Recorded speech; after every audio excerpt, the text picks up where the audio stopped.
வானொலியில் நீங்கள் கேட்டு ரசித்த தென்கட்சி கோ சுவாமிநாதன் ஐயா அவர்களின் கதைகள். இருட்ட கண்டா பயம் உண்டாவதே அது ஏன்?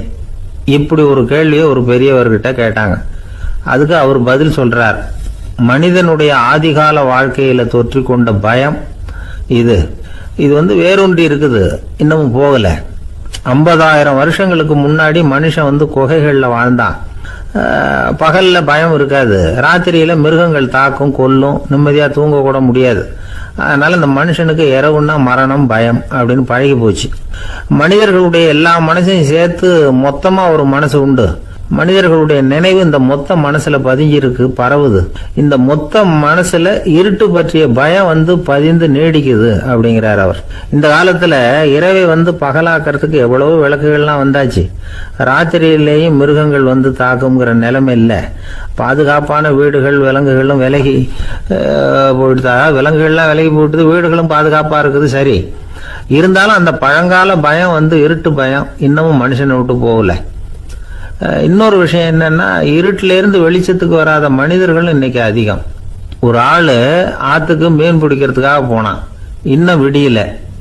அதுக்குள்ள வலையை எடுத்துட்டு கிளம்பி போயிட்டான். வெளிச்சம் வர்றதுக்கு முன்னாடியே போய் சேர்ந்துட்டான். விடிகிற வரைக்கும் என்ன பண்றது? சும்மா கரையிலேயே உட்காந்து காலை ஆட்டிட்டு இருக்கிறான்.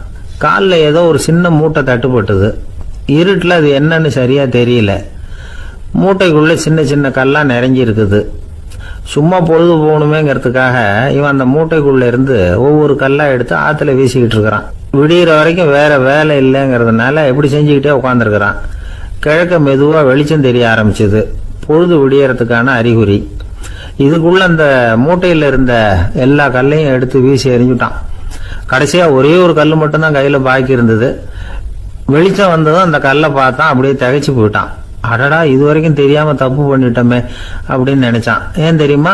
அவன் கையில இருந்தது வெறும் கல் இல்ல, விலை வசந்த ரத்தன கல். அது இருட்டுல என்னன்னு புரியாததுனால மூட்டையில இருந்த எல்லா ரத்தன கல்லையும் ஆத்துல வீசி எறிஞ்சிருக்கிறான். இப்போ அவனுக்கு அழுகையே வந்துடும் போல இருந்தது. வாழ்க்கைய வசதி ஆக்கிக்கிறதுக்கான வாய்ப்பு அவனுக்கு இருந்தது. இருந்தாலும் இருட்டுல அதை இழந்துட்டான். அந்த வகையில அவனுக்கு கொஞ்சம் அதிர்ஷ்டம் இருந்திருக்குது. அதாவது ஏதோ ஒரு வகையில இருந்திருக்குது.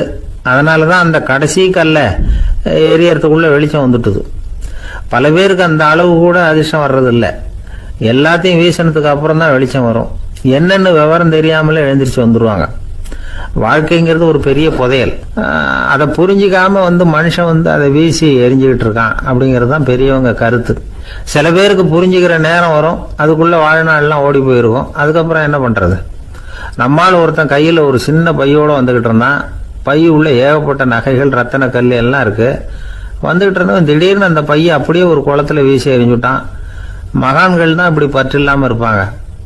என்னங்க இது, விலை மதிப்புள்ள அந்த பையை இப்படி குளத்துல வீசி எறிஞ்சுட்டீங்களே, இதுக்கு என்ன அர்த்தம் அப்படின்னு கேட்டார் அவன் கூட வந்தவர். அவன் மெதுவா இவர் காதோட காதா சொல்றான். ஒரு போலீஸ்காரர் பின்னாடி வந்துகிட்டு இருக்கிறார், அவர் போனதுக்கு அப்புறம் இதை எடுத்துக்குவேன் அப்படிங்கிறான். ஒரு நாள் ராமர் அரசவையில உட்கார்ந்துருக்கிறார். ராமராஜ்யம் நடந்துகிட்டு இருந்த நேரம். அந்த சமயத்துல ஒரு நாய் அரச சபைக்கு வந்துதான். அது தலையில அடிபட்டு ரத்தம். அந்த கோலத்துல அது அங்க வந்தது. எல்லாரும் ஆச்சரியமா அதை பார்த்தாங்க. ராமரும் அந்த நாயை பார்த்தார். நீங்க வந்த காரியம் என்ன, என்ன நடந்தது, எதுவா இருந்தாலும் பயப்படாம சொல்லு அப்படின்னார். உடனே அந்த நாய் மெதுவா சொல்ல ஆரம்பிச்சுதான். ஐயா, நான் தெருவில் போய்கிட்டு இருந்தேன். வழியில் ஒருத்தர் வந்தார். அவர் வேத சாஸ்திரம்லாம் படித்த பெரியவர். அவர் எந்த காரணமும் இல்லாமல் அவர் கையில் வச்சிருந்த குச்சியால் என் தலையில் அடிச்சுட்டார். அதுதான் தலையில் ரத்தம். இதை நீங்கள் விசாரித்து தகுந்த தீர்ப்பு வழங்கணும் அப்படின்னு தான் அந்த நாய். ராமர் பார்த்தார். உடனே தன்னுடைய காவலர்களை அனுப்புனார். அந்த ஆளை எங்கே இருந்தாலும் போய் கொண்டுட்டு வாங்க அப்படின்னு விட்டார். காவலர்கள் போனாங்க. அந்த ஆளை பிடிச்சி கொண்டு வந்துட்டாங்க. அரண்மனைக்கு வா அப்படின்னு சொல்லி கூப்பிட்டுட்டு வந்துட்டாங்க. என்ன நடந்ததுன்னு விசாரிச்சார் ராமர். அதுக்கு அந்த ஆள் சொன்னார், நான் வீதி வழியா வந்துகிட்டு இருந்தேன். குறுக்க இந்த நாய் வந்தது. நான் அவசரமா போய்கிட்டு இருந்தேன். இது எனக்கு வழி விடாம குறுக்க பூந்து இடைஞ்சல் பண்ணிச்சு. எனக்கு கோபம் வந்துட்டுது, அதனால அடிச்சுட்டேன். வேத சாஸ்திரம் படிச்ச நான் என் வசம் இழந்து கோபப்பட்டது பெரிய தப்பு தான், அதை நான் ஒத்துக்கிறேன். குற்றத்தை ஒப்புக்கொள்கிறேன், எனக்கு என்ன தண்டனை கொடுக்கணுமோ அதை கொடுங்க, ஏற்றுக்கிறேன் அப்படின்னு விட்டார். சரி, இப்போ அந்த ஆளுக்கு தண்டனை கொடுக்கணும். என்ன தண்டனை கொடுக்கறது யோசனை பண்ணார் ராமர். அதையும் அந்த நாய்கிட்டே கேட்டார். நீயே சொல்லு, என்ன தண்டனை கொடுக்கலாம் இவருக்கு அப்படின்னார். இதுக்கு அந்த நாய் என்ன சொல்லிச்சு தெரியுமா? இவரை ஏதாவது ஒரு கோயிலுக்கு தர்மகர்த்தாவாக நியமனம் பண்ணி கொடுங்க, அதுதான் இவருக்கு சரியான தண்டனை அப்படின்னுது. இதை கேட்டதும் ராமர் முகத்தில் புன்னகை. ஆனால் அங்கே இருந்த மற்றவங்களுக்கெல்லாம் ஆச்சரியம். அது எப்படி, தப்பு செஞ்சவங்களுக்கு தண்டனை கொடுக்கறது தானே நியாயம், அதை விட்டுவிட்டு தர்மகர்த்தா பதவியை கொடுக்க சொல்லுது இந்த நாய் அப்படிங்கிற ஆச்சரியம். இந்த சந்தேகத்தை அந்த நாய்கிட்டே கேட்டாங்க அங்கே இருந்தவங்க. இதுக்கு அந்த நாய் பதில் சொல்லிச்சான். நான் போன பிறவியில் ஒரு கோயிலுக்கு தர்மகர்த்தாவாக இருந்தேன்.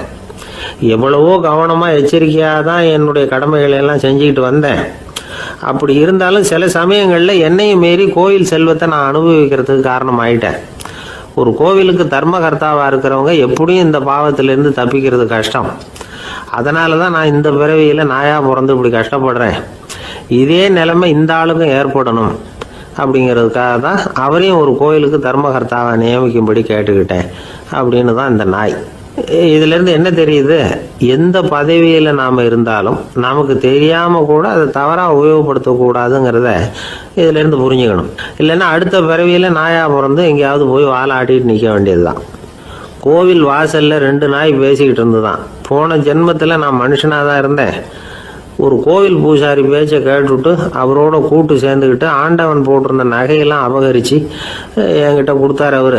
நான் எடுத்துகிட்டு வந்துட்டேன். திருடினது அந்த ஆள் தான், எடுத்துக்கிட்டு வந்தது தான் நான். இருந்தாலும் நான் மட்டும் நாயாக பிறந்துட்டேன். இப்போ மட்டும் அந்த பூசாரி என்கிட்ட மாட்டினா கடிச்சு குதறி விடுவேன் அப்படின்னு தான். அவசரப்பட்டு அப்படி செஞ்சுடாதே, பதிலுக்கு அவரும் உன்னை திருப்பி கடித்தாலும் கடிச்சிருவார். ஏன்னா அவரும் இப்போ ஒரு நாயாக தான் பிறந்திருக்கிறார் அப்படின்னு தான். இன்னொன்று, அது எப்படி உனக்கு தெரியும்னு தான். இது நான் தானே அது அப்படின்னு தான் அந்த நாய். ஒரு பெரியவர்கிட்ட பேசிக்கிட்டு இருந்தேன். அவர் என்கிட்ட ஒரு கேள்வி கேட்டார். திருடர்கள் எத்தனை வகை தெரியுமா உனக்கு அப்படின்னார். இதுதான் அவர் கேட்ட கேள்வி. எதுக்காக என்ன பார்த்து அந்த கேள்வி கேட்டாரு தெரியல. இருந்தாலும் நான் அவருக்கு பதில் சொன்னேன். திருடர்களில் எத்தனையோ வகை உண்டுங்க. கார் திருடன், சைக்கிள் திருடன், முகமூடி திருடன், எப்படி சொல்லிகிட்டே போகலாம். இருந்தாலும் என்னுடைய சிற்றறிவுக்கு எட்டின வரையில் திருடர்களை 2 வகையாக பிரிக்கலாம் அப்படின்னு நினைக்கிறேன்.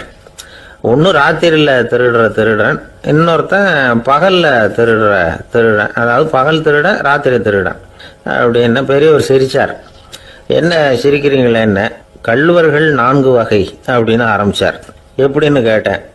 சாப்பாட்டுக்கு இல்லாமல் திருடுறாங்க பாருங்க, அது ஒரு வகையான்.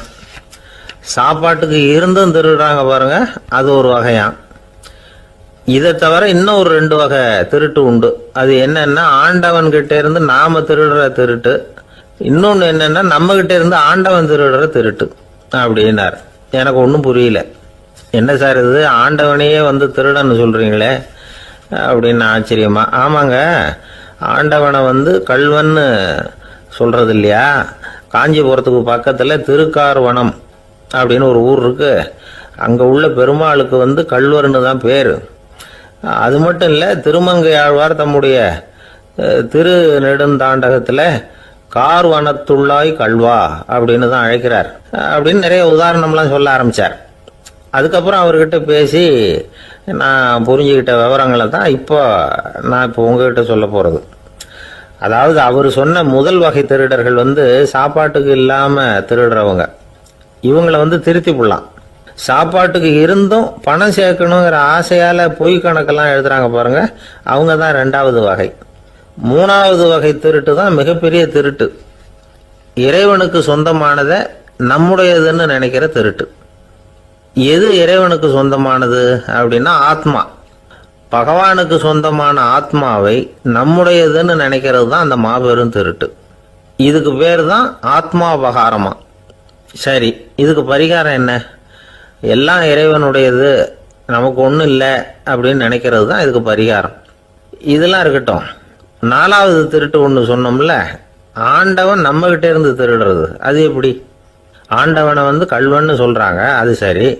அவர் என்னத்தை திருடினார்? இப்போ இன்னொருத்தருக்கு சொந்தமான ஒன்றை எடுத்து வச்சுக்கிறது தான் கள்ளத்தனம். ஆனால் ஆண்டவன் எடுத்துக்கிட்டோம்னா இருக்கிறது எல்லாமே அவனுக்கு சொந்தம். அப்படி இருக்கிறப்போ அவரை எப்படி கள்வன்னு சொல்றது? இது என்ன புரியாமல் இருக்குதே அப்படின்னு சொல்லி பார்த்தா அதுக்கும் விளக்கம் சொல்கிறாங்க அவங்க. அதாவது ஆண்டவனுக்கு உருவமே கிடையாது, அரூபமாக இருக்கிறவன், அதாவது உருவம் இல்லாமல் இருக்கிறவன். அப்படி உள்ள பகவான் நம்மளை மாதிரி உருவத்தில் இருக்கிறான். நம்மளை மாதிரியே கையை காலு மூக்கெல்லாம் இருக்குது ஆண்டவனுக்கு. இந்த உருவம் நம்மகிட்ட இருந்து திருடினது தானே. அவன் தன்னுடைய உண்மையான திருமேனியை நமக்கு காட்டாம, அதாவது தரிசனம் கொடுக்காம இருக்கிறது கள்ளத்தனம் தானே. அதனால தான் இதுவும் ஒரு பெரிய திருட்டு, இருக்கிறதுலே மிகப்பெரிய திருட்டு அப்படிங்கிறார். என்கிட்ட பேசிக்கிட்டு இருந்தார், இந்த விஷயம்லாம் சொல்லிட்டு இருந்தாரு இந்த பெரியவர். அதாவது திருட்டை ஆன்மீக நோகத்தில் அவர் பார்க்குறார். நம்ம பார்வையில் இதை விட அபூர்வமான திருட்டுலாம் இங்கே உண்டு, அபூர்வமான திருடர்களும் உண்டு. ஒரு திருடன் சிறையிலிருந்து விடுதலையாகி வெளியில் போனான். கொஞ்ச நாளில் மறுபடியும் திரும்பி ஜெயிலுக்கு வந்துட்டான். அப்போது சிறை அதிகாரி அவனுக்கு அறிவுரை சொன்னாராம். ஏன்பா இப்படி அடிக்கடி தப்பு பண்ணிவிட்டு ஜெயிலுக்கு வந்துடுறியே, உனக்கு சொந்த பந்தம் எதுவும் இல்லையா? உனக்கு அப்பா அண்ணன் தம்பிகள் அவங்க கூட எல்லாம் சேர்ந்து வாழணுங்கிற ஆசை இல்லையா அப்படின்னு கேட்டிருக்கார். அவங்களோட சேர்ந்து வாழணுங்கிற ஆசை எனக்கு நிறைய உண்டுங்க சார் அப்படின்னு அவன். அப்புறம் எதுக்கு இப்படி ஜெயிலுக்கு வந்துடுற அப்படின்னாரான் அவர். அவங்க எல்லாருமே இங்கே தானே சார் இருக்காங்க அப்படின்னு அவன். ஒரு ஊரில் ஒரு துறவி இருந்தார், புத்த சமய துறவி. அந்த ஊர் மன்னன் அவரை பற்றி கேள்விப்பட்டிருக்கான். ஒரு நாள் புறப்பட்டு போனான், துறவியின் பாதங்களை தொட்டு வணங்கினான். அதுக்கப்புறம் சொன்னான், ஐயா நான் உங்களை அரண்மனைக்கு அழைச்சிட்டு போகிறதுக்காக வந்திருக்கிறேன், இனிமே நீங்கள் இங்கே எதுக்கு இருக்கணும் அப்படின்னானா. அவன் மனசுக்குள்ளே என்ன நினைப்புன்னா, இவர் எங்கே வர போகிறாரு, நான் ரொம்ப எளிமையானவன், எனக்கு எதுக்கு அரண்மனை வாசம்னு சொல்லி விடுவார் அப்படின்னு நினச்சிருக்கான். ஆனால் அந்த துறவி என்ன பண்ணார் தெரியுமா? அப்படியா, சரி போகலாம், வா போய் உன் ரதத்தை கொண்டுட்டு வா, அரண்மனைக்கு போகும்பொழுது அதுக்கு தகுந்த மாதிரி ஆடம்பரமாக போகணும் அப்படின்னு விட்டாரான். துறவி இப்படி சொன்னதும் அந்த மன்னனுக்கு மனசுக்குள்ள சந்தேகம் வந்துட்டுது.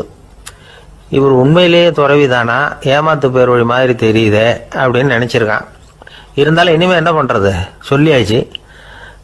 ரதத்தை கொண்டுகிட்டு வந்தான். துறவி ஏறி உட்காந்தார். பக்கத்தில் ராஜா, அவர் ரொம்ப உற்சாகமாக வரார், இவன் ரொம்ப சோர்ந்து போய் வரான். துறவி மரத்தடியிலேயே வாழ்ந்து பழக்கப்பட்டவர், அரண்மனையில் எளிமையாக ஒரு இடத்துல உட்காந்துக்குவார் அப்படின்னு நினைச்சான். ஆனால் அப்படி இல்லை. அரண்மனைக்கு வந்த உடனே அந்த துறவி அதை கொண்டுட்டு வா இதை கொண்டுட்டு வான்னு சொல்லி உத்தரவு போட ஆரம்பிச்சுட்டார்.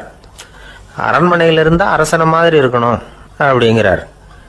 ராத்திரி பூரா சௌகரியமாக தூங்கினார். பகலில் அரண்மனை தோட்டத்தில் உலாவ வேண்டியது, நீச்சல் குளத்தில் குளிக்க வேண்டியது, இப்படியே பொழுது போக்கிட்டு இருக்கிறார். அந்த அரண்மனையில் துறவி மகிழ்ச்சியாக இருக்கிறார். மன்னனால் அப்படி இருக்க முடியல. அவருக்கு எந்த கவலையும் இல்லை, இவனுக்கு அரசாங்க கவலைகள். துறவி அப்படி இருக்கிறத இவனால் தாங்கிக்க முடியல. ஒரு நாள் அவர்கிட்டே போய், நான் உங்ககிட்ட கொஞ்சம் பேசணும்னு நானாம். துறவி பார்த்தார். நான் இந்த அரண்மனைக்கு வரும்பொழுதே நீ என்னமோ என்கிட்ட கேட்கணும்னு நினைச்ச, ஏன் கால தாமதம்? நீ அனாவசியமாக உன்னையே தொந்தரவு பண்ணிட்டு இருக்கிற, நீ கவலையாக இருக்கேங்கிறது எனக்கு புரியுது. நான் மரத்தடியில் இருந்தப்போ கூட என்னை அடிக்கடி சந்திச்சுக்கிட்டு இருப்பேன், ஏதாவது விளக்கம் கேட்கறது உண்டு. இங்கே வந்த பிறகு என்னை சந்திக்கிறது கூட அபூர்வமாக போயிட்டுது. நீ இப்போ என்ன கேட்க போறேங்கிறது எனக்கு தெரியும், இருந்தாலும் கேளு அப்படின்னாராம். வேற ஒன்றும் இல்லைங்க, இப்போ உங்களுக்கும் எனக்கு என்ன வித்தியாசம்? 2 பேரும் அரண்மனையில் தான் இருக்கிறோம். நீங்கள் மகிழ்ச்சியாக இருக்கிறீங்க, நான் அப்படி இருக்க முடியல. இவ்வளவுக்கும் நீங்கள் முன்னாடி இருந்தது மாதிரி இல்லை. தினமும் தங்க தேர் கேட்குறீங்க, உயர்தரமான ஆடைகள் அணிகிறீங்க, சுவையான சாப்பாடு. இப்படி இருக்கிறப்போ உங்களுக்கும் எனக்கு என்ன வித்தியாசம்? இதுதான் மன்னனுடைய கேள்வி. இதுக்கு பதில் சொல்கிறேன், என் கூட புறப்பட்டு வா, இந்த நகரத்துக்கு வெளியில் போவோம் அப்படின்னு சொல்லி அரசனை கூப்பிட்டுக்கிட்டு ஊர் எல்லைக்கு சேர்ந்தார் துறவி. அங்கே போய் சொன்னார், இதை பாருப்பா, இந்த இடத்த தான் தேடிக்கிட்டு இருந்தேன், இனிமே நான் திரும்பி வர போகிறதில்ல, நீ என்னோட வர்றியா திரும்பி போறியா அப்படின்னார். நான் எப்படிங்க உங்கள் கூட வர முடியும்? என்னுடைய நாடு, என்னுடைய சொத்துக்கள், மனைவி மக்கள் எல்லாத்தையும் விட்டுட்டு எப்படிங்க வர்றதுன்னா. இப்போ அந்த துறவி சொன்னார், இப்போ வித்தியாசத்தை தெரிஞ்சுக்கிட்டியா? நான் அரண்மனையில் இருந்தேன், எல்லா வித பொருள்களும் உடையவனாக இருந்தேன். ஆனால் எதையும் சொந்தம் கொண்டாடுறவனா இருக்குல்ல. ஆனால் நீ அப்படி இல்லை, எல்லாத்தையும் சொந்தம் கொண்டாடிக்கிட்டு இருக்கிற. இதுதான் நமக்குள்ள வித்தியாசம் அப்படின்னு சொன்னார். அரண்மனை ஆடைகளை அப்படியே களைஞ்சார், அரசங்கிட்ட கொடுத்தார். உன்னுடைய ஆடைகளை நீயே வச்சுக்கோன்னார். அவர் பாட்டுக்கு நடந்து போனார், திரும்பியே பார்க்கல. அரசனுக்கு அப்பதான் தன்னுடைய அறியாமை விளங்குச்சான். இதுல இருந்து நாம புரிஞ்சுக்க வேண்டியது என்னன்னா, இந்த உலகத்துல எத்தனையோ பொருள்கள், அதையெல்லாம் முறையா பயன்படுத்தினா மகிழ்ச்சி. அதை விட்டுட்டு அதுக்கெல்லாம் சொந்தம் கொண்டாட ஆரம்பிச்சா கவலை. நம்ம ஆட்கள் சொந்தம் கொண்டாடுற விதமே தனி. ஒரு ஆளு இன்னொருத்தங்கிட்ட ஒரு கொடை கடன் வாங்கியிருந்தான், திருப்பி கொடுக்கல. கொடையை கொடுத்தவன் கேட்டான், என்கிட்ட கடன் வாங்கினிய கொடை, அதை கொஞ்சம் திருப்பி தர்றியான்னா. அது உனக்கு இப்போ அவசரமா தேவைப்படுதா அப்படின்னு கேட்டான் இவன். எனக்கு தேவைப்படல, அந்த கொடையை நான் யாருக்கிட்ட வாங்கியிருந்தேனோ அவனுக்கு இப்போ அது அவசரமா தேவைப்படுது அப்படின்னு அந்த ஆளுக்கு பேச தெரியாது, அவர்கிட்ட கொஞ்சம் எச்சரிக்கையா நடந்துக்கோ அப்படின்னு சொல்றது உண்டு. அப்படின்னா என்ன அர்த்தம்? அவர் இன்னமும் குழந்தையாவே இருக்கிறாரு, இன்னும் பேச்சு வரலன்னு அர்த்தம்? அப்படி இல்லை, அவருக்கு நாகரிகமா பேச தெரியலன்னு அர்த்தம். பேசுறதுங்கிறது மனுஷனால மட்டுமே முடியக்கூடிய ஒரு காரியம். அப்படி இருந்தும் அதோட பெருமையை அவன் இன்னமும் சரியா புரிஞ்சுக்கலன்னு தான் சொல்லணும். அதனாலதான் அவன் அளவுக்கு அதிகமா வார்த்தைகளை கொட்டி விடுறான். அதுக்கப்புறம் அதையெல்லாம் திருப்பி அள்ள முடியாம கிடந்து கஷ்டப்படுறான். கொட்டுன வார்த்தையை அள்ள முடியுமா? ஒருத்தரை இன்னைக்கு பார்த்து முட்டாள்னு திட்டி விடுறீங்க, நாளைக்கு மறுபடியும் அவர்கிட்ட போய் நேத்திக்கு உன்னை முட்டாள்னு சொல்லிவிட்டேன், அந்த வார்த்தையை திருப்பி கொடு, வாங்கிட்டு போயிடுறேன் அப்படின்னு நான் சொல்ல முடியும்? அவன் கோபக்காரனா இருந்தா நேத்திக்கு அதை வேற விதமா உங்களுக்கு திருப்பி கொடுத்துருப்பான். உலகத்துல எவ்வளவோ ஜீவராசிகள் இருக்கு, அதுக்கெல்லாம் வாய் இருக்குது. அந்த வாயெல்லாம் எதுக்கு உபயோகம்? சாப்பிட்றதுக்காக. ஆனா நமக்கு இருக்கிற வாய் சாப்பிட்றதுக்காக மட்டும் இல்லை, பேசுறதுக்காகவும் தான். பேச முடியலன்னா வாய் இருந்தா கூட அது வாயில்லா ஜீவன் தான். ஒரு பையனை பார்த்து அது வாய் உள்ள புள்ள பொழைச்சிக்கும் அப்படின்னா மற்ற பையன்களுக்கெல்லாம் முகத்துல வாயே இல்லைன்னு அர்த்தம்? அப்படி இல்லை, அந்த பையன் கொஞ்சம் கெட்டிக்காரத்தனமா பேசுவான்னு அர்த்தம். அதனால எப்படி பேசணும் அப்படிங்கிறத நாம முக்கியமா தெரிஞ்சுக்கணும். இதுக்கு 8 விதமான குறிப்புகளை நம்ம பெரியவங்க சொல்லியிருக்கிறாங்க. பேச்சுக்கு 8 அங்கங்கள் உண்டு அப்படின்னு அவங்க சொல்றாங்க. அதெல்லாம் என்னென்ன அப்படின்னா, உண்மை, நன்மை, அன்பு, நிதானம், இனிமை, ஆழம், சமயம் அறிதல், சபை அறிதல். இந்த 8 தன்மையும் பேச்சில் இருக்கணுமா.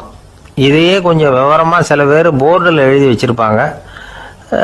அதாவது எழுத்துலையாவது அதெல்லாம் இருக்கட்டுமே அப்படின்னு நினைச்சு நீங்க கூட சில இடங்கள்ல இதை பார்த்துருக்கலாம். அதாவது உண்மையே பேசுக, நன்மையே பேசுக, அன்பாக பேசுக, நிதானமாக பேசுக, இனிமையாக பேசுக, ஆழமுடையதாக பேசுக, சமயம் அறிந்து பேசுக, சபை அறிந்து பேசுக, இப்படி எழுதி வச்சிருப்பாங்க. இந்த 8 அம்சமும் சரியா பொருந்தி இருந்தாதான் அது பேச்சு. மற்றதெல்லாம் பேச்சாயிடாது. பேச்சு ஒரு சிறந்த கலை. எல்லாத்தையும் விட பேசாம இருந்தும் பழகணும், அது ரொம்ப முக்கியம். உண்மையே பேசணும். சத்தியத்துக்கு மதிப்பு கொடுக்கறவங்கள தான் சரித்திரம் மதிக்கும். உண்மை பேசினா மட்டும் போதாது, அந்த உண்மையில நன்மை கலந்துருக்கணும். கொலைகாரனுக்கு பயந்துக்கிட்டு ஒருத்தன் உங்க வீட்டுக்குள்ள ஒளிஞ்சிருக்கிறான். அந்த முரட்டு ஆசாமி கையில அறிவாளோட அவங்க வந்தானான்னு உங்ககிட்ட கேட்கறான்னு வச்சுங்க. உண்மைதான் உயர்வு தரும் அப்படின்னு நினைச்சுக்கிட்டு, ஆமா உள்ளதான் இருக்கிறான், அடுப்பங்கரையில குதிருக்கு பின்னாடி உட்காந்துருக்கிறான், போய் பிடிச்சிட்டு போங்க அப்படின்னு சொல்லுவீங்க? அது நன்மை இல்லாத உண்மை. அதனால பிரயோஜனம் கிடையாது. அதே மாதிரி உங்க பேச்சில் அன்பு இருக்கணும், நிதானம் இருக்கணும், இனிமை இருக்கணும், சிந்தித்து பேசணும், சமயம் அறிந்து பேசுறதும் முக்கியம். அதை பத்தி நமக்கு வேற யாரும் சொல்லி கொடுக்க வேண்டியதில்லை. எந்த நேரத்தில் யாருக்கிட்ட எப்படி பேசினா காரியம் நடக்கும் அப்படிங்கிறது நமக்கு நல்லா தெரியும். அது கைவந்த கலை. அவை அறிந்து பேசுற திறமை பேச்சாளர்களுக்கு ரொம்ப அவசியம். அது இல்லைன்னா நிலைமை பரிதாபமாயிடும். ஒரு பேச்சாளர் ரொம்ப மும்முரமா பேசிக்கிட்டே இருந்தாராம். ரொம்ப நேரம் நிறுத்தவே இல்லை, பேசிக்கிட்டே இருக்கிறாரு. சபையில் இருந்தவங்கலாம் ஒவ்வொருத்தரும் எழுந்திரிச்சு போய்கிட்டே இருக்கிறாங்க. கடைசியில் 2 பேர் தான் அக்கறையா பேசுறவரை கவனிச்சுட்டு உட்காந்துருந்தாங்களாம். மேடையில் பேசிக்கிட்டு இருந்தவர் அவங்கள பார்த்து சொன்னாராம், எனக்கு கூட்டம் முக்கியம் இல்லை, எவ்வளவு பேர் என் பேச்சை கேட்குறாங்க அப்படிங்கிறது முக்கியம் இல்லை. நீங்கள் 2 பேராவது ஊக்கமாக என்னை கவனிச்சுக்கிட்டு உட்காந்துருக்குறீங்க, அது போதும். உங்களுக்காகவே நான் பேசிக்கிட்டு இருக்கிறேன் அப்படின்னார். இதை கேட்டதும் உட்கார்ந்துருந்த 2 பேர்ல ஒருத்தர் எழுந்திருச்சு, அப்படி இல்லைங்க, நாங்க 2 பேரும் நீங்க பேசி முடிச்ச உடனே தொடர்ந்து பேச வேண்டிய ஆளுங்க, அதுக்காக தான் காத்துக்கிட்டு இருக்கிறோம், சீக்கிரம் முடிங்க அப்படின்னாங்களாம். ஒரு ஊர்ல ஒரு புகழ்பெற்ற பத்திரிகையாளர் இருந்தார். அவர் ஒரு நாள் திடீர்னு இறந்து போயிட்டார். அதுக்கப்புறம் நேராக சொர்க்கத்துக்கு போனார். சொர்க்கத்தின் வாசலில் நின்றுகிட்டு இருந்த ஒருத்தர் அவரை தடுத்தார். இதை பாரு, ஏற்கனவே இங்கே 12 பத்திரிகையாளர்கள் இருக்கிறாங்க, அவங்களுக்கே இங்கே வேலை இல்லை. அதுக்கு என்ன காரணம்னா, சொர்க்கத்தில் திடுக்கிடும் செய்திகள்லாம் ஒன்றும் கிடையாது. அப்படி என்ன இருக்க போகுது இங்கே எல்லாம் அது ஒழுங்காக நடந்துகிட்டு இருக்கோம். எல்லாம் ஒழுங்காக நடந்தால் பத்திரிகைகளுக்கு சுவாரஸ்யமான கொலை கொள்ளை தீ வைப்பு இது மாதிரி எதுவும் இங்கே இல்லை. ஏற்கனவே இங்கே இருக்கிறவங்க எல்லாரும் மரத்தடியில் உட்காந்துக்கிட்டு தியானம் பண்ணிகிட்டு இருக்கிறாங்க. அந்த ஒரே செய்தி தான் தினமும் இங்கே வந்துக்கிட்டு இருக்குது. அதை படிக்கிறதுக்கே இங்கே ஆள் கிடையாது. அதனால் நான் என்ன சொல்கிறேன்னா, நீ பேசாமல் நரகத்துக்கே போயிடு. அங்கே எவ்வளவோ நிகழ்ச்சிகள் நடந்துக்கிட்டு இருக்கு. அங்கே தான் அதிகமான பத்திரிகையாளர்கள் தேவைப்படுறாங்க. அங்கே உனக்கு நிறைய வேலை இருக்கும். அதை செய்கிறதில்ல நீயும் மகிழ்ச்சியாக இருக்கலாம் அப்படின்னு சொன்னாராம். அங்கே அந்த சொர்க்கத்தின் வாசலில் நின்றுக்கிட்டு இருந்தவர். இந்த பத்திரிகையாளர் அங்கேயே நின்று கொஞ்சம் யோசனை பண்ணார். இவருக்கு சொர்க்கத்திலே இருக்கணும்னு தான் ஆசை. அதனால் மெதுவாக அவர்கிட்ட பேசினாராம். ஐயா, என்னை ஒரு 24 மணி நேரம் இங்கே உள்ளே இருக்கிறதுக்கு அனுமதி கொடுங்க. இங்கே இருக்கிற பல பத்திரிகையாளர்களை எனக்கு தெரியும். அவங்களில் சில பேரை சமாதானப்படுத்தி மெதுவாக பேசி நரகத்துக்கு அனுப்பி வச்சுட்றேன். நான் இங்கே இருந்துக்கிறேன். உங்கள் கணக்குப்படி 12 பேருக்கு மேலே இங்கே தாண்டாது, அப்படி பார்த்துக்கிறேன் அப்படின்னாராம். அவரும் யோசனை பண்ணி பார்த்துட்டு, சரி அப்படியே உனக்கு அனுமதி கொடுக்குறேன், ஆனால் ஒரு விஷயம், 24 மணி நேரம் தான் அனுமதி, அதுக்குள்ளே எல்லாம் நடக்கணும் அப்படின்ட்டுருக்கார். சரின்னு சொல்லிவிட்டு இந்த பத்திரிகையாளர் உள்ளே போனார். யோசனை பண்ணார். திட்டம் போட்டு ஒரு பொருளையை கிளப்பி விட்டார். சக பத்திரிகையாளர்கள் எல்லாம் கூப்பிட்டு சொன்னாராம், இந்த பாருங்க, நரகத்தில் ஒரு பெரிய தினசரி பேப்பரை கொண்டுகிட்டு வர்றதுக்காக திட்டம் போட்டுக்கிட்டு இருக்காங்க. அதுக்கு பல அதிகாரிகள் தேவைப்படுறாங்க. நிறைய சம்பளம் கிடைக்கும். யார் யாரெல்லாம் நரகத்துக்கு போக ஆசைப்படுறாங்களோ அவங்கெல்லாம் போகலாம் அப்படின்னு ஒரு பொருளையை கிளப்பி விட்டார். 24 மணி நேரம் கழித்து வாசல் பக்கம் போனார். அங்கே இருந்தவர்கிட்ட எத்தனை பேர் வெளியேறினாங்கன்னு விசாரிச்சாராம். அப்போ அவர் இவரை, நீ வெளியே போகக்கூடாது, முதல்ல உள்ளே தான் இருக்கணும் அப்படின்னு தடுத்தாராம். அப்புறம் சொன்னாராம், நீ சொன்ன செய்தியை கேட்டதும் இங்கே இருந்த எல்லா பத்திரிகையாளர்களுமே நரகத்துக்கு போயிட்டாங்கப்பா, உள்ளே யாருமே இல்லை, அதனால் நீ உள்ளே இருக்கலாம் அப்படின்னாராம். இதை கேட்டதும் இந்த பத்திரிகையாளரே குழம்பி போயிட்டார். ஒருவேளை உண்மையிலேயே நரகத்தில் புதுசாக பத்திரிகை ஏதாவது ஆரம்பிக்க போகிறாங்களோ அப்படின்னு அவரே நினைக்க ஆரம்பிச்சிட்டாராம். அப்புறம் சொன்னாராம், ஐயா என்னை விட்டுருங்க, நான் நரகத்துக்கே போயிடுறேன், அங்கே ஏதோ விசேஷம் இருக்கணும் அப்படின்னாராம். இல்லைன்னா இத்தனை பேரும் ஒட்டுமொத்தமாக அங்கே போகிறதுக்கு சான்ஸே இல்லை, என்னை தடுக்காதீங்கன்னு கெஞ்ச ஆரம்பிச்சிட்டாராம். மற்றவங்க நம்பணுங்கிறதுக்காக ஒரு பொருளையை கிளப்பி விட்டார். கடைசியில் தானே அந்த பொருளைக்கு ஆளாயிட்டார். அதாவது பிறரை ஏமாற்றிய அவரது மனம் கடைசியில் அவரையே ஏமாற்ற ஆரம்பிச்சுட்டு பாருங்க. நீங்கள் இப்படி அடுத்தவங்களை ஏமாத்துறதுக்கு உங்கள் மனசை பழக்கப்படுத்துறீங்க, ஆனால் கடைசியில் அதனால் நீங்களே ஏமாற்றப்படுகிறீர்கள் அப்படிங்கிறது பெரியவர்களுடைய புத்திமதி. அதனால் உங்கள் மனசுக்கிட்ட ரொம்ப எச்சரிக்கையாக இருங்கோ அப்படிங்கிறாங்க. நம்ம ஆளுங்க அங்கே போய் என்ன சொல்லுவாங்கன்னா, இந்த பாரு அங்கே போகாத இங்கே போகாதன்னு பயமுறுத்துறது உண்டு. சில பேர் அங்கே பேய் இருக்குது, பிசாசு இருக்குது அப்படின்னு பொருளையை கிளப்பி விடுறது உண்டு. இருட்டு நேரம் காட்டு வழியாக ஒருத்தன் போய்கிட்டு இருக்கிறான். அங்கே பேய் பிசாசு நடமாட்டம் இருக்கிறதாக வதந்தி. இவன் பயந்துக்கிட்டே வேகமாக போகிறான். காடு முடிஞ்சு மெயின் ரோட்டுக்கு வந்து சேர்ந்தான். அப்பாடா, ஒரு பஸ்ஸு நின்றுட்டு இருக்கு தனியாக. இருட்டில் லேசாக தெரிஞ்சுது. ஓடி போய் ஏறி உள்ளே உட்காந்துக்கிட்டான். பயந்துக்கிட்டே போனவன் அப்புறம் தான் தெரியுது உள்ள யாருமே இல்லை, டிரைவரும் இல்லை, கண்டக்டரும் இல்லை, வேற யாரும் இல்லை. இவனுக்கு பேய் பயம் அதிகமாக போட்டுது. ஏன்னா நடு ராத்திரி.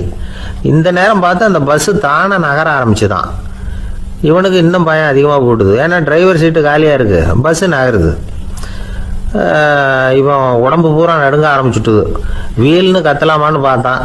அந்த நேரம் பார்த்து அவன் தோளில் ஒரு கை விழுந்துதான். திடுக்கிட்டு திரும்பி பார்த்துருக்குறான். அங்கே டிரைவர் நிற்கிறார். அவர் சொன்னாராம், ஏன்பா ஏற்கனவே பஸ்ஸு பிரேக் டவுன், நாங்கள்லாம் பின்னாடி இறங்கி நின்று தள்ளிட்டு இருக்கிறோம், நீ மட்டும் ஜாலியாக ஏறி உக்காந்துக்கிட்டியா, இறங்கி வந்து தள்ளப்பா அப்படின்னாராம். 2 பேர் சுவாரஸ்யமாக பேசிகிட்டு இருக்கிறப்போ குறுக்க புகுந்து தொந்தரவு பண்ணுறதுக்குன்னே சில பேர் இருப்பாங்க. அது ரொம்ப இடைஞ்சலாக இருக்கும். இதே மாதிரி மின்காந்தம் கூட குறுக்க புகுந்து தொந்தரவு பண்ணும். கடைசியில் அது ஒரு பெரிய இடைஞ்சலில் கொண்டாந்து விட்டுரும். சில வீடுகளில் கேபிள் கனெக்ஷன் இல்லாமல் சில தனியார் டிவி காட்சிகள் தெரியும். அதுக்கு என்ன காரணம்னா இந்த மின்காந்த குறுக்கீடு தான் காரணம். இதைத்தான் சுருக்கமாக இஎம்ஐ அப்படின்னு சொல்கிறாங்க. அதாவது எலக்ட்ரோ மேக்னெட்டிக் இன்டர்ஃபியரன்ஸ். இது ஏற்படக்கூடிய இடங்கள் எது எதுன்னு எடுத்துக்கிட்டா அது ஒரு பெரிய பட்டியலாகவே போயிடும். இந்த இஎம்ஐ தொந்தரவு வந்து கேபிள் டிவியில் மட்டும்தான் இல்லை, ராக்கெட் ஏவுதளத்தில் உள்ள ரேடார்கள், அங்கே உள்ள சில சக்தி வாய்ந்த தொலைத்தொடர்பு சாதனங்கள், விமான தளங்களில் உள்ள ரேடார்கள், கப்பல் தளங்களில் பொருத்தப்பட்டிருக்கக்கூடிய சக்தி வாய்ந்த ஆண்டனாக்கள், இப்படி நிறைய சொல்லலாம். காவல் நிலையங்களில் பயன்படுத்தப்படுகிற வயர்லெஸ் தொடர்பு சாதனங்கள் கூட ஓரளவுக்கு இந்த மின்காந்த அலைகளை வந்து வெளியிடும். நம்ம வீட்டில் உட்காந்துக்கிட்டு ரேடியோ கேட்டுக்கிட்டு இருப்போம் அல்லது டிவி பார்த்துக்கிட்டு இருப்போம். அந்த சமயத்தில் பக்கத்து தெருவில் ஒரு மோட்டார் சைக்கிள் அல்லது காரு, குறிப்பாக பெட்ரோல் இன்ஜின், அது போகிறப்போ அதில் உள்ள மின்கலத்தில் வந்து, அதாவது மேக்னட்டோ பேட்டரியிலிருந்து வெளிப்படுகிற மின்காந்த அலை இங்கே வந்து டிவியிலையும் ரேடியோவிலையும் கரகரப்பு உண்டு பண்ணும். சரி, இது வந்து பெருசாக என்ன இடைஞ்சலை உண்டு பண்ணிட போகுது அப்படின்னு நாம் அலட்சியமாக நினைக்கலாம். வயசானவங்களுக்கு மறதி நோயின்னு ஒன்று வரும்ல, அல்ஷமீர், அதாவது மூளையில் உள்ள செல்கள் வந்து செயலிழந்து போயிடுறது, அது செய்ய வேண்டிய வேலையை மறந்துடும். மனைவியே எதிரில் வந்து நின்னா கூட உன்னை எங்கேயோ பார்த்தது மாதிரி தெரியுதே அப்படின்னு சொல்லிட்டு இருப்பாங்க. அப்படி ஒரு மறதி. இந்த விசித்திரமான நோய்க்கு இதுவரைக்கும் மருந்தே இல்லைன்னு வேற சொல்றாங்க. இந்த மைக்ரோ ஓவன் அப்படின்னு சொல்லக்கூடிய சமையல் அடுப்புகள் கூட மின்காந்த அலைகளை வந்து வெளியிடுது. சமயத்தில் சில தொழிற்சாலைகளில் கூட பெரிய விபத்துக்களை இந்த இஎம்ஐ உண்டு பண்ணிவிடும். இதை பற்றி தீவிரமாக சிந்திக்க ஆரம்பித்ததே ஒரு விபத்துக்கு பிறகுதான். அமெரிக்காவுக்கும் வியட்நாமுக்கும் இடையில போர் நடந்தது. அந்த சமயம் அமெரிக்காவுக்கு சொந்தமான விமானம் தாங்கி கப்பல் ஒன்று வியட்நாமை தாக்கிறதுக்கு தயாராக ஏவுகணைகளோட கடலில் நிறுத்தி வைக்கப்பட்டிருந்தது. தற்செயலாக அந்த பகுதியில் கப்பல் தொலைத்தொடர்பு பகுதிக்கு அருகில் ஊடுருவிய அந்த சக்தி வாய்ந்த ரேடியோ அலைகள் ஏவுகணையில் இருந்த மின்னணு சர்க்கியூட்டை பூர்த்தி செஞ்சு வச்சுட்டுது. அவ்வளவுதான், ஏவுகணை அங்கேயே வெடிச்சு செதறி போச்சு. 130 பேர் அந்த இடத்துலயே உடல் கருகி செத்து போட்டாங்க. ஏகப்பட்ட பொருள்கள் நாசம். இந்த விபத்துக்கான காரணம் என்னங்கிறத உடனடியாக யாராலையும் கண்டுபிடிக்க முடியல. ரொம்பவும் கடுமையாக முயற்சி பண்ணி கடைசியாக கண்டுபிடிச்சாங்க, இது வந்து இந்த இஎம்ஐ வேலை தான் அப்படின்னு. மின்னணு தொலைபேசிகள் இருக்கு, இதில் பேசும்பொழுது நம்ம காதை வந்து, அதாவது செவியை வந்து ஊடுருவக்கூடிய மின்காந்த அலையானது மூளைக்கு போய் அங்கே மூளை கட்டிகளை உருவாக்க ஊக்கம் கொடுக்குது அப்படின்னு வேற கண்டுபிடிச்சிருக்கிறாங்க. இந்த இஎம்ஐ ரொம்ப குறைஞ்ச மின்காந்த அழுத்தத்தில் நமக்கு எந்த பாதிப்பையும் ஏற்படுத்துறதில்லை. மின்காந்த அலைகள் அழுத்தத்தோடு இருக்கிற இடங்களில் ரொம்ப நேரம் இருந்தோம்னா நம்ம உடம்பின் வெப்பநிலை 2 டிகிரி செல்சியஸ் வரைக்கும் அதிகரிக்குதாம். அதனால் வெப்பநிலையை வந்து சீராக்கிறதுக்கு இதய துடிப்பும் வந்து அதிகரிக்குது. இப்படிலாம் கண்டுபிடிச்சிருக்கிறாங்க. இப்போல்லாம் இந்த மின்காந்த குறுக்கீடுகளை தடுக்கிறது எப்படி அப்படின்னு விஞ்ஞானிகள் யோசனை செய்ய ஆரம்பிச்சிருக்கிறாங்க. இந்த விஷயத்தில் அலட்சியமாக இருந்தோம்னா எதிர்காலத்தில் நிறைய பேருக்கு இந்த ஞாபக மறதி நோய் வந்துடும். அப்புறம் அது ரொம்ப கஷ்டமாக போயிடும். ஒரு குடும்ப தலைவர் தன் மனைவியை பார்த்து, யார் நீ, உன்னை எங்கேயோ பார்த்தது மாதிரி இருக்குதே அப்படின்னு சொல்லிட்டு இருந்தார். உடனடியாக அவரை போய் பார்த்தேன். வாங்க டாக்டர்கிட்ட போகலாம் அப்படின்னு. அவர் என்னை தனியாக அழைச்சிட்டு போய் காதோட காதாக மெதுவாக சொல்கிறார், இதை பாருப்பா, என் கையில் பணம் இல்லாத போகலாம் அப்படி மறதி நோய் வந்துவிட்டது மாதிரி நடிச்சுக்கிட்டு இருப்பேன், அவ்வளவுதான், அதை நீ கண்டுக்காத அப்படின்னார். ஒரு சின்ன பையன் என்னை தேடிட்டு ஓடி வந்தான். ஒரு கதை சொல்லுங்கன்னா, சொந்தமாக எதுவும் தெரியாதே என்ன, உங்களுக்கு சொந்தமாக எதுவும் தெரியாதுன்னு எனக்கும் தெரியும் அப்படின்னா. இந்த பையன் அடிக்கடி என்கிட்ட வந்து கதை கேட்குறவன், அதனால் என்னோட ரகசியம்லாம் அவனுக்கு அத்துப்படி. அதனால தான் அவ்வளவு தெளிவாக அடிச்சு விட்றான். சரி, இப்போ என்ன செய்யலாம்னு, பழைய கதை ஏதாவது ஒன்று சொல்லுங்களேன்னா. உனக்கு கிருஷ்ணதேவராயரை தெரியுமான்னு. அவர்கிட்ட நேரில் பழக்கம் இல்லை, ஆனால் அவரை பற்றி புஸ்தகத்தில் படிச்சிருக்கேன்னா. சரி, இவங்கிட்ட மேற்கொண்டு பேச்சு கொடுத்தா நம்மளை ஒரு மாதிரி ஆக்கி விடுவான் அப்படிங்கிறத யூகம் பண்ணிக்கிட்டு அவனை உட்கார வச்சு கடைசி வரைக்கும் குறுக்க பேசக்கூடாது அப்படின்னு ஒரு கண்டிஷனையும் போட்டுட்டு அந்த கதையை சொன்னேன். ஒரு சமயம் கிருஷ்ணதேவராயர் சமஸ்தானத்துக்கு ஒரு பெரிய வித்வான் வந்து சேர்ந்தாராம். என்னோட போட்டி போடுறதுக்கு இந்த ஊரில் யாராவது இருக்கீங்களா அப்படின்னு சவால் விட்டாராம். அந்த ஊரில் இருந்த பெரிய பெரிய வித்வான்லாம் இது ஏதுனா வம்பா போச்சுன்னு நினைக்க ஆரம்பிச்சிட்டாங்க. யாரும் அந்த ஆளோட போட்டி போடுறதுக்கு தயாராக இல்லை. எல்லாரும் நடுங்கிக்கிட்டு இருக்கிறாங்க. அந்த நேரத்தில் ஒருத்தன் மட்டும் தைரியமாக முன்னுக்கு வந்தான். அது யாருன்னா தெனாலிராமன். அந்த சமஸ்தானத்தில் விகட கவி அவன். என்ன அனுப்புங்க போட்டிக்கு, நான் ஜெயிச்சு காட்டுறேன்னா. உனக்கு அவ்வளவு தைரியம் இருக்குதா அப்படின்னு கேட்டாங்க. தைரியம் மட்டும்தான் என்கிட்ட இருக்குது, ஆனால் தைரியம் இருந்தால் அதிர்ஷ்டம் தேடிட்டு வருங்கிறது எனக்கு தெரியும் அப்படின்னா. அடுத்த நாள் போட்டி ஆரம்பமாச்சு. அந்த பெரிய வித்வான் வந்து நின்னார். தெனாலிராமன் எதிரில் வந்து நின்னான். அந்த வித்வான் ஒரு விரலை காட்டினார். தெனாலிராமன் பதிலுக்கு 2 விரலை காட்டினான். வித்வான் 3 விரலை காட்டினார். இவன் உடனே 4 விரலை காட்டினான். உடனே 5 விரலை காட்டினார் அவர். தெனாலிராமன் உடனே தன்னுடைய கை முஷ்டியை காட்டினான், கையை மூடி காட்டினான். அவ்வளோதான். அந்த பெரிய வித்வான் கிருஷ்ணதேவராயர் காலில் விழுந்தார். நான் தோத்துட்டேன், என் தோல்வியை ஒத்துக்கிறேன் அப்படின்னு சொல்லிவிட்டார். கிருஷ்ணதேவராயர் அவரை தனியாக அழைச்சிட்டு போய் என்ன நடந்ததுன்னு விசாரித்தார். அந்த வித்வான் விளக்கம் கொடுத்தார். ஆண்டவன் ஒருவன் தான் உண்டுங்கிறத விளக்கறதுக்காக நான் ஒரு விரலை காட்டினேன். அப்படி இல்லை, சக்தியை சேர்த்தா சக்தி சிவன் 2 பேர் உண்டுன்னு உங்கள் வித்வான் 2 விரலை காட்டினார். மூர்த்திகள் 3 பேருங்கிறதுக்காக நான் 3 விரலை காட்டினேன். வேதங்கள் 4ன்னு சொல்லி அவர் 4 விரலை காட்டினார். பஞ்சபூதங்கள் 5ன்னு நான் 5 விரலை காட்டினேன். அதையெல்லாம் அடக்கி ஆளணும்னு சொல்லி அவர் கையை மூடி உறுதியாக காட்டினார்.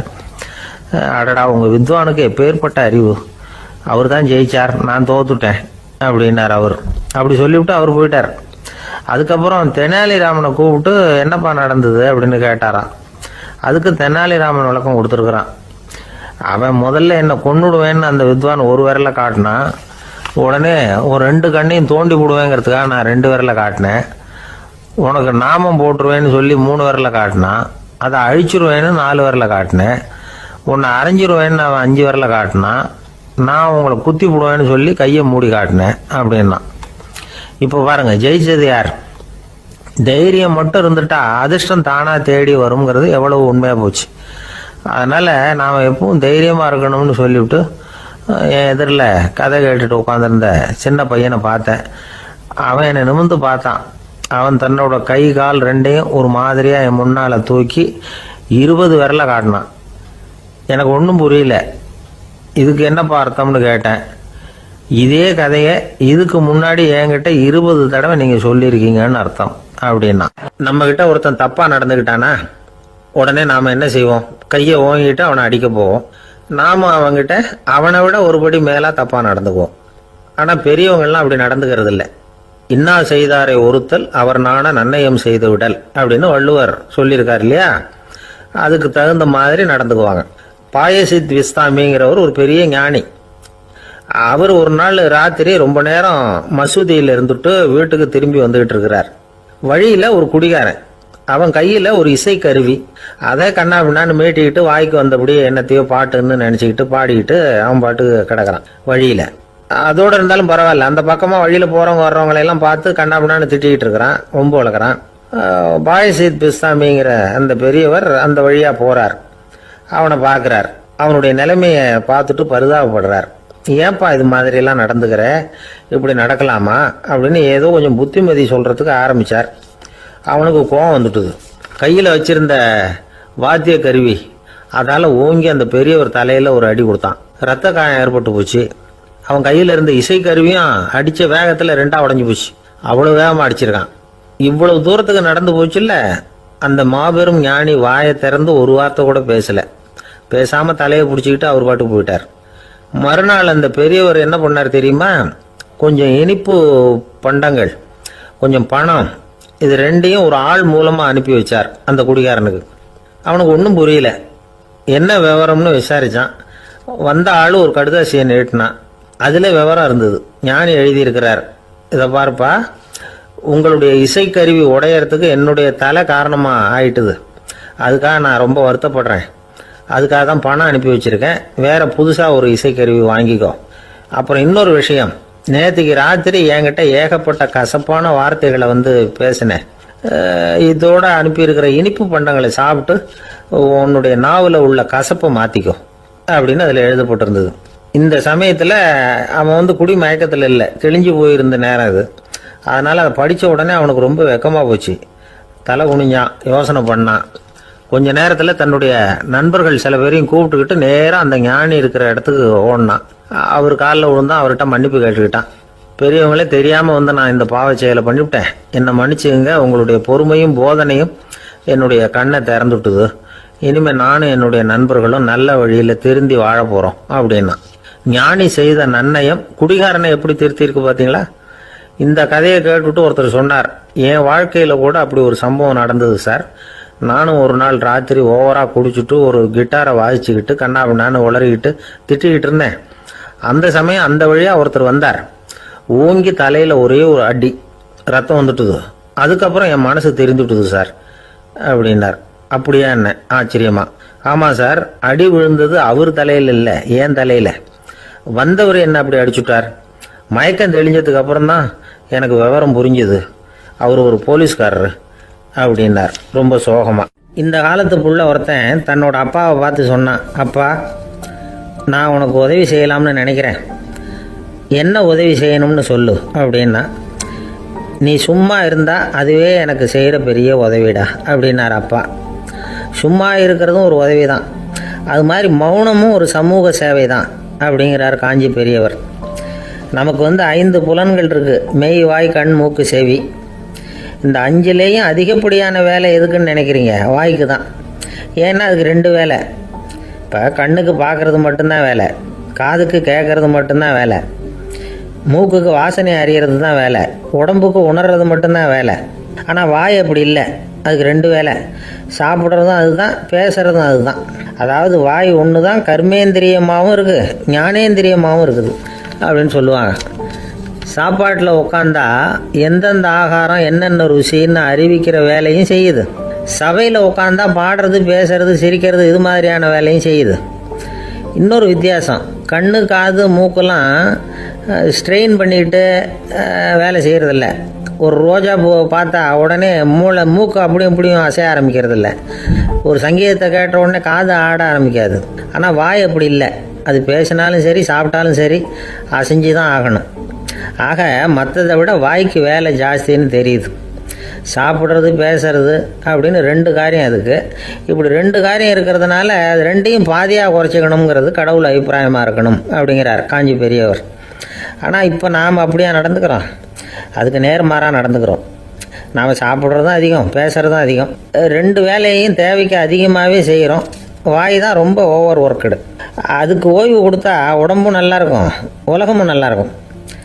மௌன விரதம் இருக்கிறதெல்லாம் எதுக்காக நினைக்கிறீங்க? இதுக்காக தான்.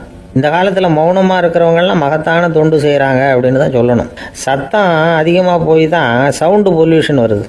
அது மட்டும் இல்லை, மௌனமாக இருந்தால் சண்டை சச்சரவே வராது. மௌனம் கலக நாஸ்தி. ஆக இதுவும் ஒரு சமூக சேவை தான். நமக்கு தான் வாய் இருக்குதுங்கிறதுக்காக வசமாக சாப்பிட்றதும் தப்பு, வளவளன்னு பேசுகிறதும் தப்பு. ஒரு கருத்தை சொல்கிறதுக்கு ஒரே ஒரு சொல்லு போதும் அப்படின்னு இருக்கும்பொழுது 2 சொற்களை செலவு பண்ணாதே. எவ்வளவு சொன்னாலும் அதனால் ஒரு பயனும் விளையாது அப்படின்னு தெரிய வருமேயானால் அந்த ஒரு சொல்லையும் விரயம் பண்ணாதே அப்படிங்கிறார் ஒரு அறிஞர். எல்லா குணங்கள்லேயும் மௌனம்தான் சிறந்தது அப்படிங்கிறார் ஒருத்தர். மௌனமாக இருக்கிறது மூலமாக மற்றவர்கள் குறைகளை நம்மளால் தெரிஞ்சிக்க முடியும். அதே சமயத்தில் நம்மக்கிட்ட இருக்கிற குறைகளை மற்றவங்களுக்கு தெரியாமல் மறைச்சிக்கவும் முடியுங்கிறார் அவர்.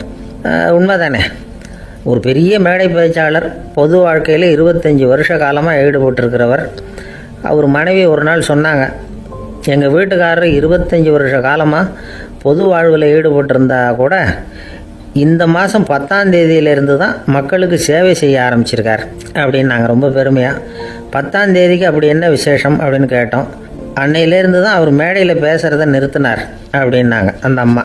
கணவன் மனைவி அன்பாக இருக்கணும், ஒருத்தர் நல்லா புரிஞ்சுக்கணும், விட்டு கொடுக்குற மனப்பான்மை வேணும். அதுதான் ஒரு நல்ல குடும்பம். இன்றைக்கி பல குடும்பங்களில் அர்த்தமில்லாத சண்டைகள் தான் அதிகம். கிராமப்புறங்களில் வேடிக்கையாக ஒரு கதை சொல்லுவாங்க. ஒரு ஊரில் ஒரு ஆள் இருந்தான், வேலை வெட்டி இல்லாமல் சும்மாவே இருந்தான். அவனுக்கு கல்யாணம் பண்ணி வச்சாங்களாம். மனைவி சேர்ந்தா, சும்மாவே உட்காந்துருக்கிறியே, ஏதாவது சம்பாதிக்கிற வழியை பாரு அப்படின்ட்டு இருக்கா. அதுக்கு தான் யோசனை பண்ணிகிட்டு இருக்கிறேன், ஒரு அருமையான ஐடியா அப்படின்னு நானா. என்ன அது சொல்லு அப்படின்ட்டுருக்கா. ஆகும், ஒரு ஆட்டுக்குட்டி வாங்க போகிறேன்னு இருக்கான். அதை வாங்கி என்ன பண்ண போகிறேன்னா, அந்த குட்டி வளரும், பெருசாகும், அதுக்கப்புறம் அது நிறைய குட்டி போடும் அப்படின்ட்டுருக்கான். சரி, அப்புறம் என்ன, அதையெல்லாம் சந்தையில் கொண்டுட்டு போய் விற்றுவிட்டு அந்த காசுக்கு ஒரு எருவு மாடு வாங்கலாம்.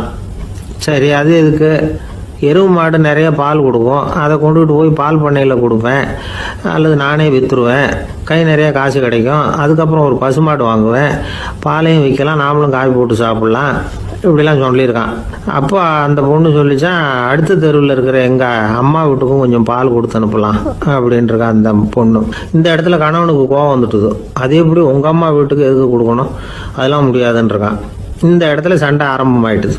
கொஞ்ச நேரத்தில் 2 பேரும் சத்தம் போட ஆரம்பிச்சிட்டாங்க. கடுமையான சண்டை நடக்கிறத பக்கத்து வீட்டுக்காரன் காதில் வாங்கினான். அவன் ஓடியாந்தான்.